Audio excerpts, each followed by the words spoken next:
Good morning friends. पिछले 2 lecture में हम लोगों ने ऑपरेटर के बारे में पढ़ा है। उन्हीं ऑपरेटर्स में से एक टाइप है बिटवाइज ऑपरेटर। तो चलिए इसके बारे में जानते हैं। Bit operations between two operands. मैंने पहले भी बताया था, ऑपरेंड्स वो डेटा है या वो वेरिएबल है जिनके ऊपर ऑपरेटर काम करता है। जैसे मैंने बताया था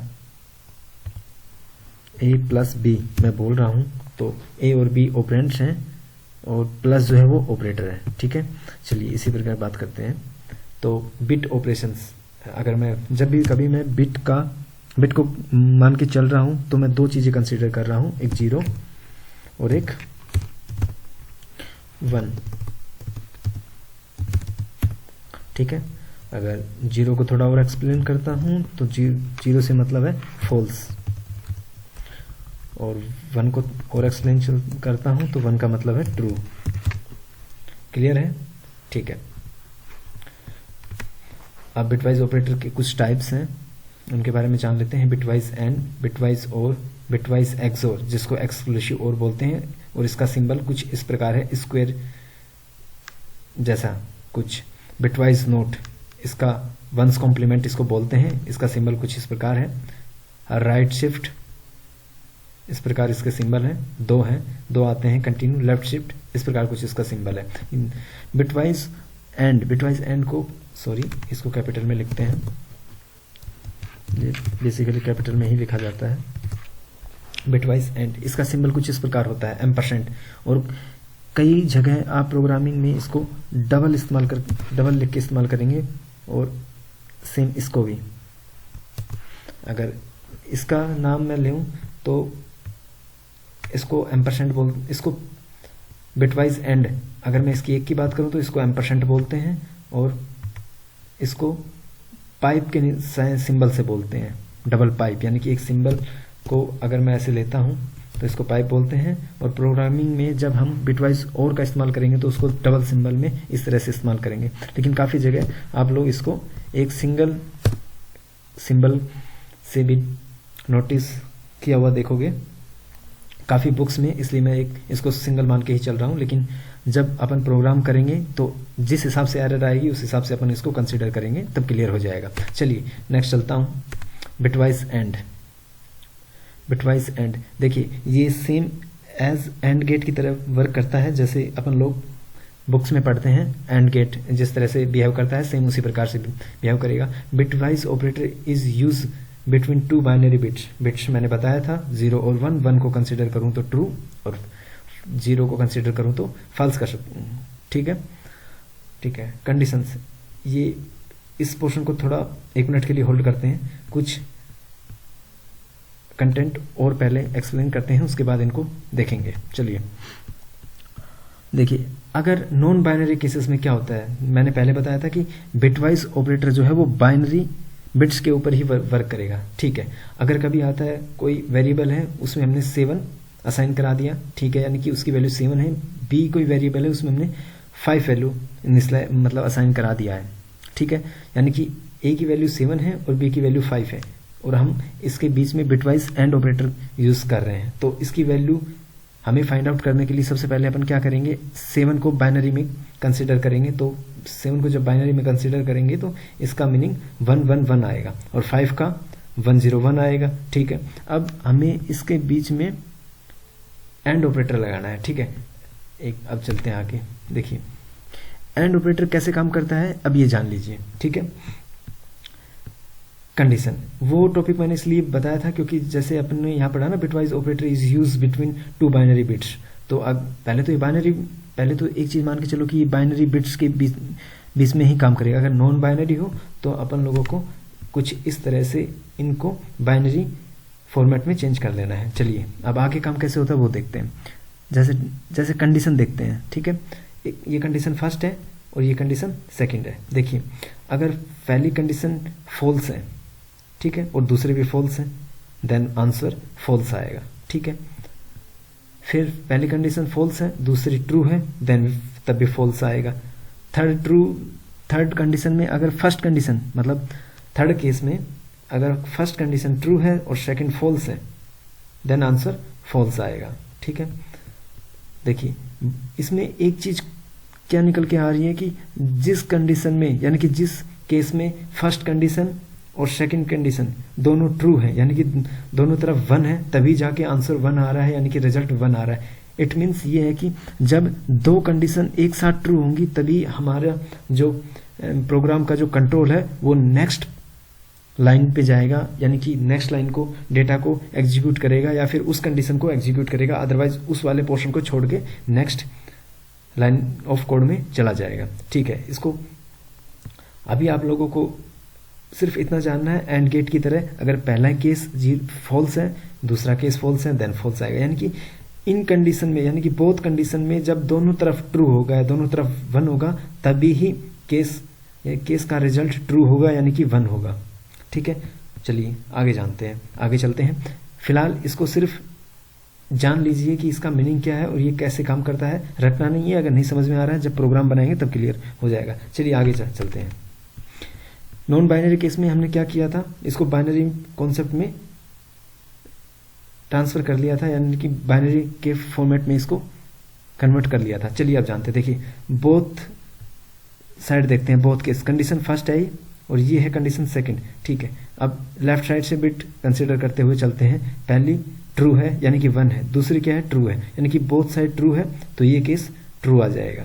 ठीक है, चलिए सेकंड कंडीशन चलते हैं। देखिए सेकंड केस में condition first true, condition second क्या है, फॉल्स है, तो देखिए इसका आंसर फॉल्स आ जाएगा।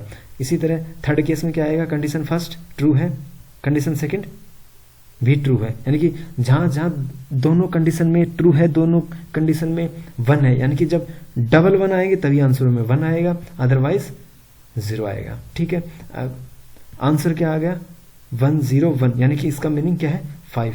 अगर मैं इसको कुछ इस तरह कंसीडर करके चलूं कि ए और बी को जब मैं एंड ऑपरेटर लगाता हूं, बिटवाइज एंड, तो इसका आंसर कुछ इस प्रकार आता है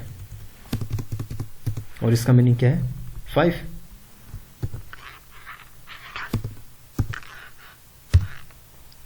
ठीक है, क्लियर है। सिर्फ जानना है कि ये कैसे काम करता है, प्रोग्राम करने के दौरान अच्छे से क्लियर होगा। चलिए नेक्स्ट चलते हैं।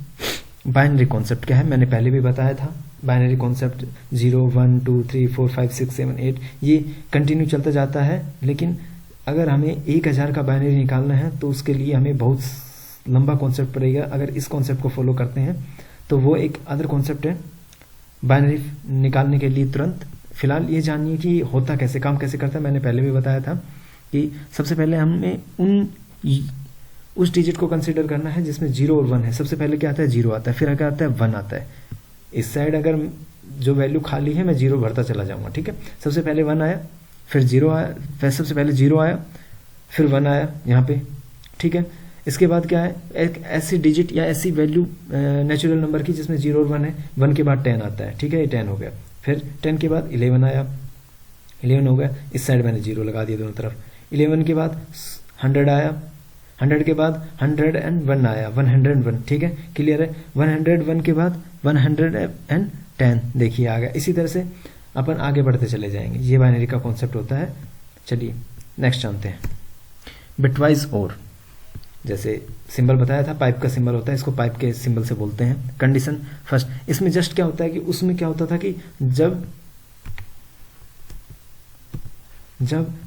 दोनों तरफ 1 होता था तभी 1 आएगा, यानी कि जब कंडीशन दोनों ट्रू होंगी तभी ही रिजल्ट ट्रू होगा, अदरवाइज नहीं होगा। चलिए इसके बारे में जानते हैं, इसमें क्या अलग है।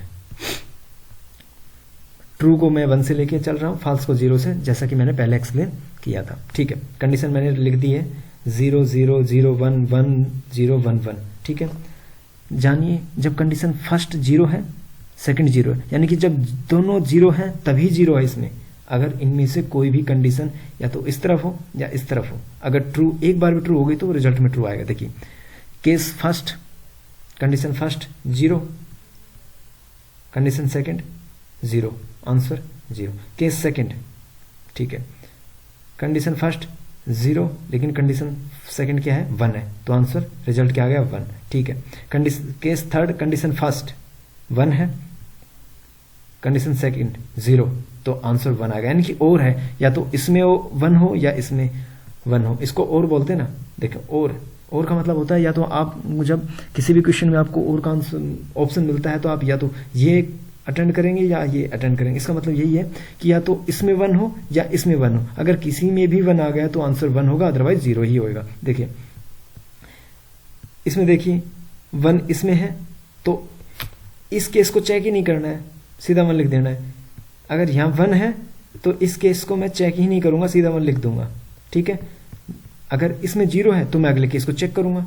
देखिए 1 है तो मैंने 1 लिखा है, अदरवाइज यहाँ होता तो मैं इस केस को चेक ही नहीं करता। ये सारा कॉन्सेप्ट प्रोग्रामिंग के दौरान आपको ज़्यादा अच्छे से एक्सप्लेन होगा। फिलहाल इतना रखिए और कैसे काम करता है, या तो इसमें 1 हो या इसमें 1 हो, यानी कि 2 कंडीशन मिलेंगी हम लोगों को, या तो ये वाली कंडीशन ट्रू होनी चाहिए या फिर ये वाली कंडीशन ट्रू होनी चाहिए। ट्रू का मतलब किसी भी साइड 1 होना चाहिए, ठीक है। ओके, क्लियर है। चलिए नेक्स्ट जानते हैं, बिटवाइज एक्सोर। देखिए ये कैसे काम करता है। बिटवाइज एक्सोर को करने से पहले अपन लोग एक बार क्या करते हैं, जो अपने पास बिटवाइज और है इसका एग्जाम्पल क्लियर करते हैं, जैसे अपन लोगों ने यहाँ किया था, ठीक है। अपन ने क्या किया था, यहाँ पे बिटवाइज एंड किया था। अगर मैं बिटवाइज यहाँ पे और करता हूँ, यानी कि मैं अगर और करता हूँ यहाँ पे, तो आंसर क्या होगा देखिए, ठीक है। इसको चेंज कर देता हूँ। देखिए हमारे केस में क्या है, हम फर्स्ट कंडीशन को चेक करेंगे, फिर सेकंड कंडीशन को चेक करेंगे। अगर किसी में भी एक में भी 1 होगा देन अपन उसको 1 करेंगे, यानी कि उसको ट्रू कर देंगे। देखिए 1 है, इसी में 1 आ गया तो मैं इस कंडीशन को चेक नहीं करूंगा, सबसे पहले यहाँ पे डायरेक्ट 1 लिख दूंगा। देखिए 1 है, ठीक है। इसमें सेकंड केस में क्या है, फर्स्ट कंडीशन में 1 है तो यहाँ 0 हो या ना हो उससे कोई मतलब नहीं है, और है तो मैं 1 लिख दूंगा, ठीक है। इसको क्लियर कर देता हूँ, पहले आप लोग कंफ्यूज हो जाओगे। देखिए अब करते हैं। फर्स्ट केस में क्या है, कंडीशन फर्स्ट 1 है, कंडीशन सेकंड 1 है, तो आंसर में सबसे पहले 1 लिख देता हूँ, 1 लिख दिया, ठीक है। अब क्या है, यहाँ पे केस सेकंड में कंडीशन फर्स्ट 1 है, कंडीशन सेकंड चेक करो या मत करो, 1 पहले ही आ गया है और है ये, ठीक है, तो मैं यहाँ पे 1 लिख दूंगा, ठीक है। इसी तरह से कंडीशन फर्स्ट, इसमें केस थर्ड में कंडीशन फर्स्ट ट्रू है, इसको चेक करो या मत करो, क्योंकि ये 1 है, ट्रू है, तो मैं यहाँ पे 1 लिख दूंगा और इसका आंसर आता है 7। सॉरी ये 7। देखिए 7 का ही बाइनरी जो किया जाता है वो 111 आता है, तो ये इस प्रकार होता है। लेकिन देखिए ये अंतर है, अगर मैं ए और बी के बीच बिटवाइज और करता हूं देन आंसर आता है 5, और करता हूं बिटवाइज और देन आता आंसर 7,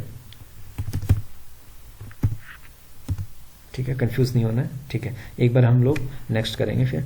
देखिए बिटवाइज एक्सोर अपन लोग कर रहे थे, कंडीशन मैं फिर बता रहा हूं, दो ये बिटवाइज ऑपरेटर कंप्लीट बिट के बीच में ही होता है, ऑपरेशन परफॉर्म होता है। बिट बोले तो 0 और 1 बोले तो ट्रू, 0 बोले तो फॉल्स। कंडीशन देखते हैं, फिर से वही करते हैं एक बार। कंडीशन पहली ट्रू ली, नहीं पहली फॉल्स ली, दूसरी फॉल्स ली।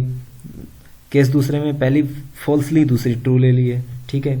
फिर केस थर्ड में पहली कंडीशन है वो ट्रू ली, सेकंड वाली फॉल्स ले ली है, फिर दोनों वाली एक बार ट्रू ले लेते हैं, ठीक है। 1 ओके।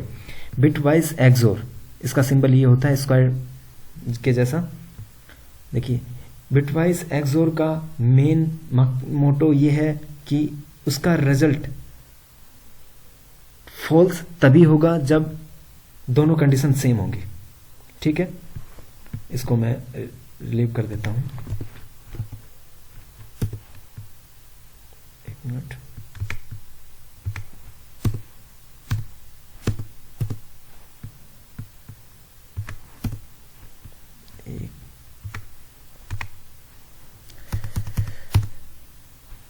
यहाँ पे फर्स्ट कंडीशन 0 0 0 1 1 0 है, सॉरी ये 1, यहाँ पे 0 आएगा।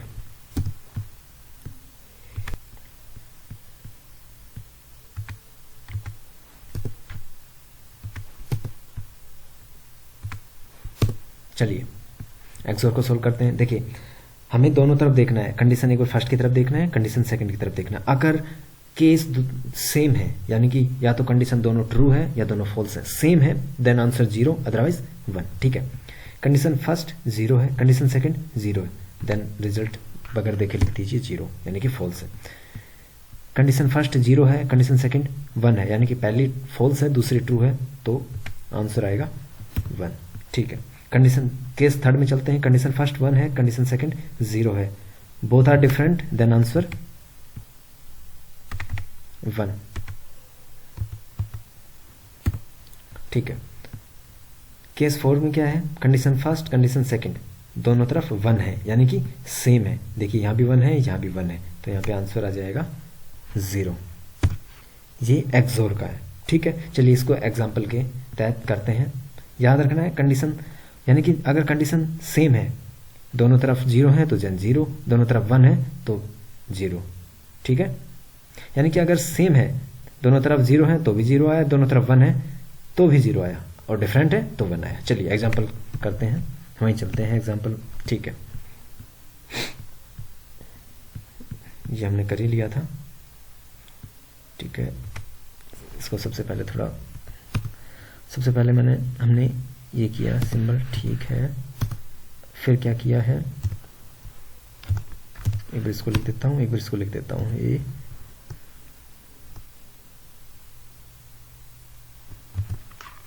बी।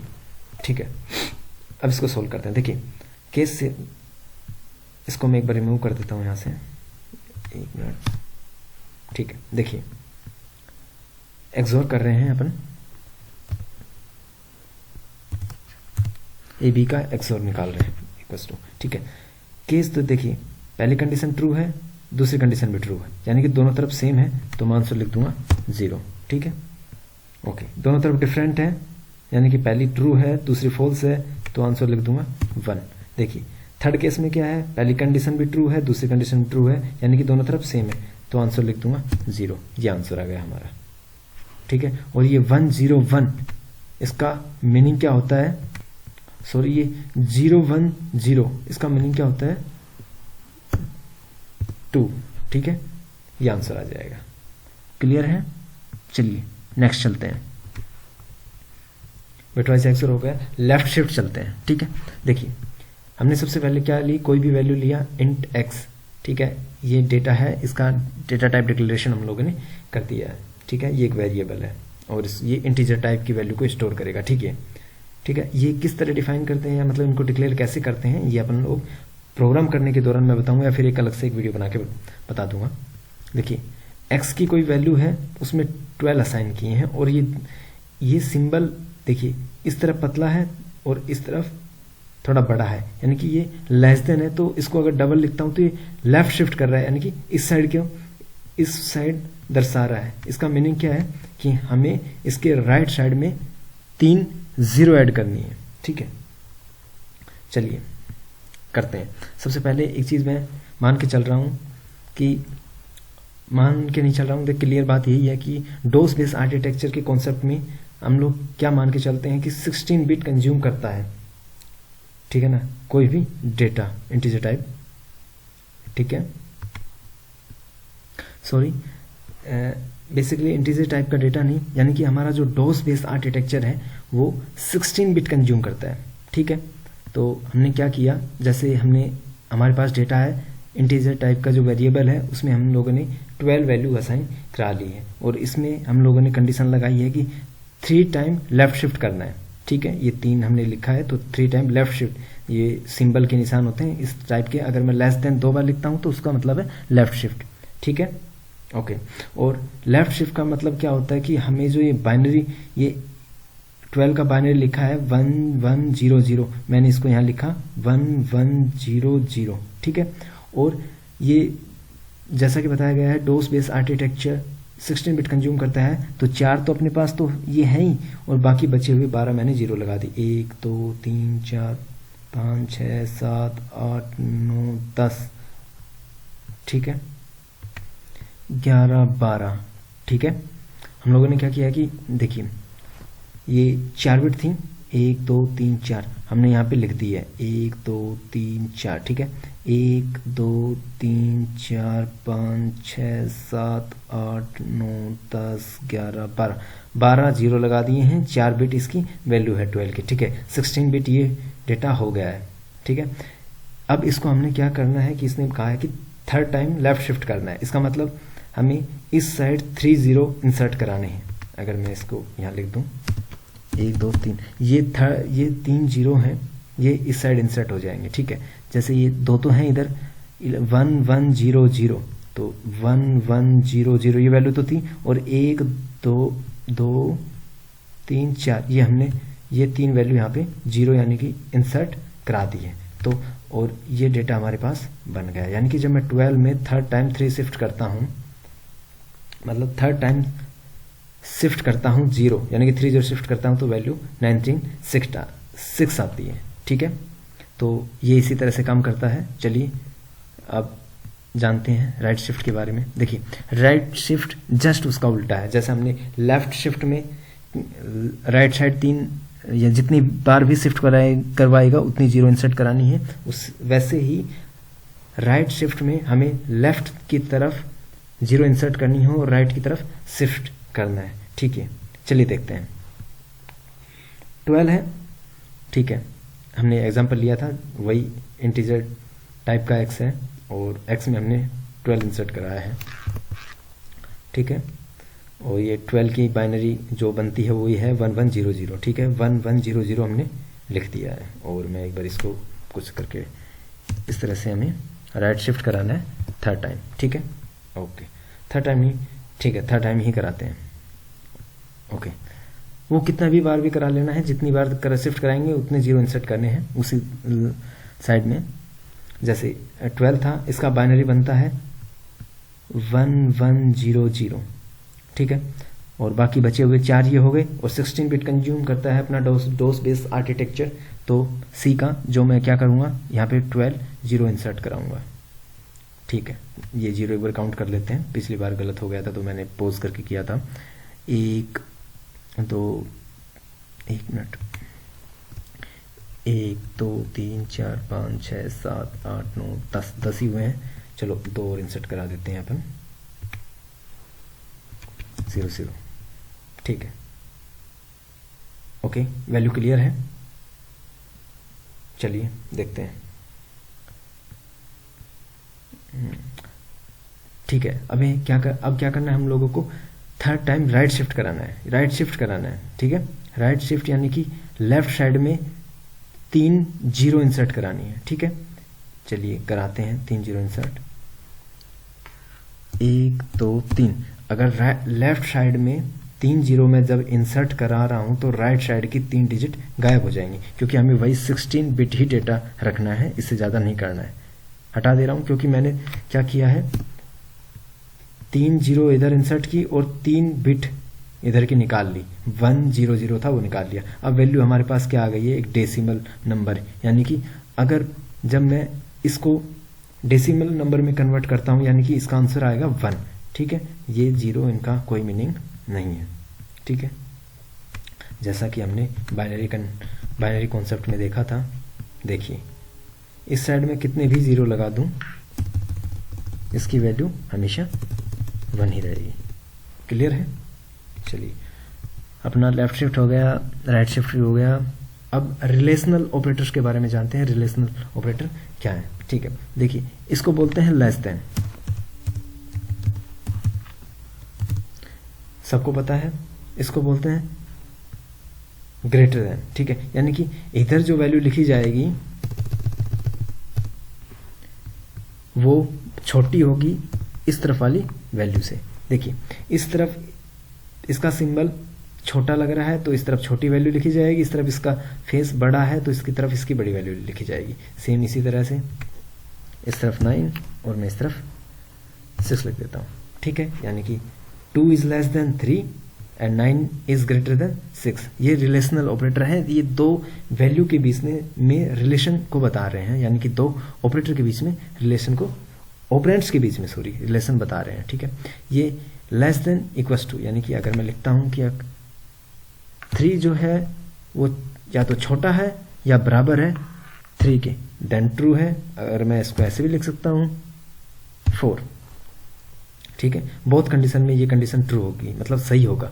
3 देखिए, ये 3 है, 3 है यानी कि 3 is less than equals to 3, ये तब भी ठीक होगा क्योंकि ये या तो 3 से छोटा है या बराबर है। इसमें हम लोग देख सकते हैं या ये कंडीशन भी ठीक है, यानी कि 3 के बराबर है। अगर मैं लिखता हूं, इसको ऐसे रिमूव करके लिख देता हूं कि 3 is less than equals to 4, then तब भी ये ठीक है, यानी कि ये कंडीशन ट्रू है। यानी कि या तो ये यहाँ पे ये जो वैल्यू होगी वो इस तरफ लिखी हुई वैल्यू के से या तो छोटी होनी चाहिए या फिर इक्वल होनी चाहिए, बस ये कंडीशन को, यानी कि ये इस टाइप के रिलेशन को दर्शाता है। और इसमें यानी कि 7 जो है वो ग्रेटर देन हो या बड़ा हो इस वैल्यू से, यानी कि बड़ा हो या बराबर हो, यानी कि ये जो इस तरफ की जो वैल्यू लिखी जाएगी वो इस वाली वैल्यू से या तो बराबर हो या फिर बड़ी होनी चाहिए। 7 is greater than equals to 6, clear है। या फिर इसको मैं ऐसे भी लिख सकता हूं, ठीक है। एक चीज और जो आपको बता दूं, सी प्रोग्रामिंग लैंग्वेज के अंदर जो अपन जैसे मैथ में क्या करते हैं, ए इक्वल्स टू 4, ठीक है, यानी कि ए की जो वैल्यू है वो 4 के बराबर है, ऐसा मान के चलते हैं, ठीक है ना। या फिर मैं एक मान के चलूं कि अपन ऐसा मानते हैं a equals to 2, b equals to 4। अगर मैं ऐसा करता हूं, सॉरी इसको 2 ही करता हूं, देखिए a 2 के बराबर है, b 2 के बराबर है और a भी दोनों बराबर होंगे क्योंकि ये भी 2 के बराबर है और ये भी 2 के बराबर है। ऐसा मैथ में देन ये पॉसिबल हो सकता है, लेकिन सी प्रोग्रामिंग लैंग्वेज के अंदर ऐसा पॉसिबल नहीं होता है। देखिए सी प्रोग्रामिंग लैंग्वेज में एक सिंगल इक्वल, यानी कि एक सिंगल इक्वल का मीनिंग क्या होता है, असाइनमेंट ऑपरेटर, यानी कि मैं a इक्वल्स टू 2 करता हूं तो ये इसके बराबर नहीं है, ये जो 2 की वैल्यू है ये a में चला जाता है, यानी कि a यहाँ पे एक वेरिएबल है, एक मेमोरी की लोकेशन है, वहां पे जाके ये 2 जो डेटा है वो वहां पे स्टोर हो जाता है। तो अगर देखिए यहाँ पे ये होता है असाइनमेंट ऑपरेटर, ठीक है, यानी कि मैं अगर करता हूं a एक वेरिएबल है और 4, यानी कि a के अंदर 4 जाके असाइन हो गया है, यानी कि a कोई मेमोरी ब्लॉक है मेमोरी के अंदर, ठीक है, 4 वहां जाके स्टोर हो गया है, ठीक है, इसका मीनिंग ये होता है। और इक्वल टू, यानी कि अगर मैं ये करूं a b, देन इसका मीनिंग ये है कि a और b बराबर है, यानी कि a कोई मेमोरी ब्लॉक है, उसके अंदर भी जो वैल्यू रखी हुई है, यानी कि a मेमोरी ब्लॉक है, कोई भी वहां पे वैल्यू 2 रखी हुई है, तो b भी कोई मेमोरी ब्लॉक होगा, वहां पे भी 2 ही वैल्यू रखी होगी, ठीक है। इसका मीनिंग ये है, यानी कि यहाँ पे जब अपन इक्वल चेक करते हैं कि a और b बराबर है या नहीं है, मतलब इक्वल है या नहीं है, देन a इक्वल इस तरह के सिंबल का इस्तेमाल करते हैं, ठीक है ना। मैथ्स में एक इक्वल होता है, उसको यहाँ पे सी में असाइनमेंट ऑपरेटर बोलते हैं, यानी कि असाइन करता है ये, ठीक है। और डबल इक्वल होते हैं, उसको इक्वल टू बोलते हैं, वो बराबर का चेक करता है, ठीक है ना। कंपेयर करने के लिए जो इस्तेमाल किया जाता है वो इस तरह के सिंबल का इस्तेमाल किया जाता है, ठीक है। और इसको नॉट इक्वल बोलते हैं, ठीक है ना। नॉट इक्वल टू मतलब क्या होता है वो देखिए कोई भी केस है, ठीक है, जैसे मैं लिखता हूं 2 is not equal to 4, then ये स्टेटमेंट सही है, ठीक है, यानी कि ये स्टेटमेंट कह रहा है कि जो 2 है वो 4 के बराबर नहीं है, ठीक है। अगर मैं इस केस को ऐसे करता हूं, देन ये जो स्टेटमेंट है वो गलत हो जाएगा, क्योंकि इस स्टेटमेंट में सी प्रोग्रामिंग लैंग्वेज के अंदर ये स्टेटमेंट कह रहा है कि ये जो 2 है ये इज नॉट इक्वल टू 2, यानी कि 2 के बराबर नहीं है, ठीक है। तो ये इस प्रकार का ऑपरेटर है जो कि नॉट इक्वल टू को दर्शाता है। तो दोस्तों आई होप आपको समझ में आ गया होगा। आज के लिए इतना ही, और बाकी इन सबको एक बार हल्का फुल्का समझने की जरूरत है, रटने की जरूरत नहीं है, क्योंकि प्रोग्रामिंग के दौरान सब कुछ क्लियर हो जाएगा जब अपन इसके रिजल्ट के साथ इसको एक्सप्लेन करेंगे या इसकी प्रैक्टिस करेंगे। तो आई होप आपको ये वीडियो समझ में आई होगी। धन्यवाद।